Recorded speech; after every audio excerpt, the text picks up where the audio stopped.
Acid-base properties of salts.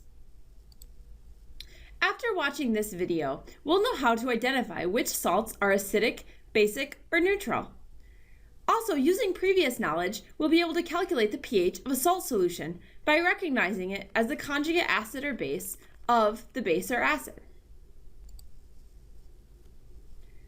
There are three possibilities for salts. They can be acidic, neutral, or basic.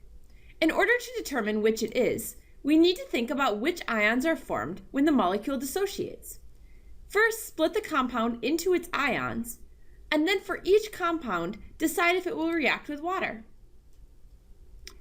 If the compound is an ion like sodium plus or chlorine minus, it won't react with water because that would form a strong acid or base.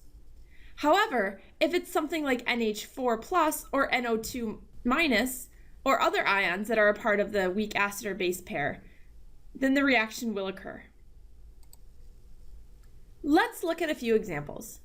First, table salt, or sodium chloride. We'll dissociate it into the Na plus and Cl minus ions. Now we need to see if either ion will react with water. At first, we'll write out the whole equation so that you can see what the thought process is. Eventually, you'll want to do most of this by thinking it through, rather than writing everything out. First, let's see what sodium would do. Since it's a plus ion, if it were to react, it would take on an OH minus to become sodium hydroxide. But NaOH is a strong acid, which means that this equilibrium will not occur. Now let's look at chloride. Chloride is a negative ion, so if it were to react, it would take a hydrogen from the water. However, if it did this, it would form HCl, and that's a strong acid, and so this equilibrium won't occur either. Since neither react with water, the solution is neutral. Let's look at the next one. We'll dissociate this into its plus and minus ions. First, let's see what the positive ion would do. If it were to react, given that it's a positive ion, it would take on an OH minus. Since this is a weak acid-base pair, this equilibrium will occur. Now let's look at chloride. Chloride is a negative ion, so if it were to react, it would take a hydrogen from the water. However, if it did this, it would form HCl, and that's a strong acid, and so this equilibrium won't occur. The only equilibrium that occurs produces H3O+, and so that means that the solution is acidic. Now let's look at Ki. We'll dissociate it into K plus and I minus. We'll look at what the potassium would do. Since it's a plus ion, if it were to react, it would take on an OH minus to become KOH. But KOH is a strong base, which means that this equilibrium won't occur. Now let's look at iodine. Iodine is a negative ion, so if it were to react, it would take on a hydrogen. However, if it did this, it would form HI, and that's a strong acid, so this equilibrium won't happen either. Since neither react with water, the species is neutral. Now let's look at what happens if both ions react with water. Ammonium nitrite dissociates into ammonium and nitrite. Nitrite reacts with water by gaining a hydrogen to become HNO2, leaving an OH minus. Ammonium reacts with water to form H3O+ and NH3. In both cases, there is a weak acid-base pair, and so both equilibria can occur. In order to decide which predominates, we need to look at the extent of each reaction. We measure extent of the reaction by looking at the equilibrium constants. Be careful to use the correct equilibrium constant for each equation.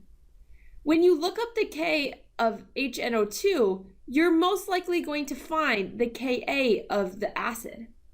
So you'll first need to change that into the Kb to accurately describe the reaction that we are talking about above. And for the NH4 reaction, you're most likely to find the Kb of NH3.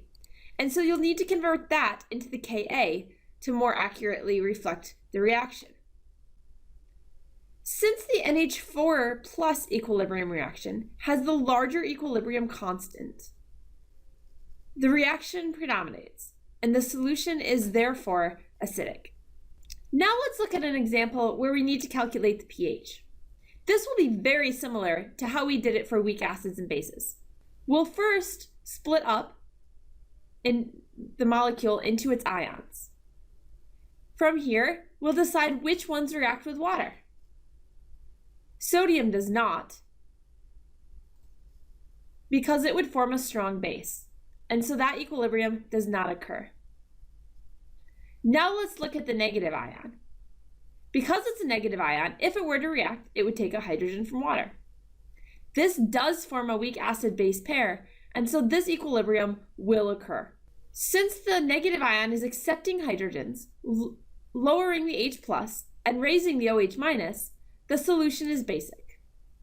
We can ignore the sodium now, since it doesn't react, and make our ice chart based on the acetate ion's equilibrium. We do everything exactly the same as before.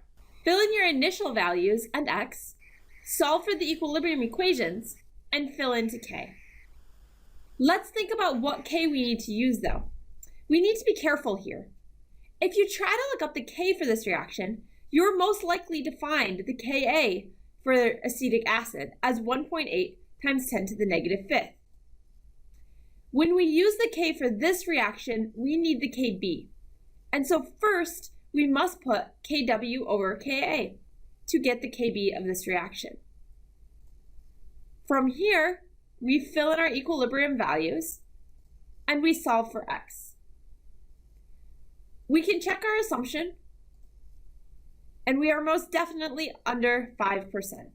Now that we have x, we can use that to find the OH- concentration, and then plug into 14 plus the log of OH- to get the pH. Now that we've watched this video, we've learned how to identify which salts are acidic, basic, and neutral. And from our previous knowledge, we've also calculated the pH of a salt solution by recognizing it as the conjugate acid or base of a base or acid.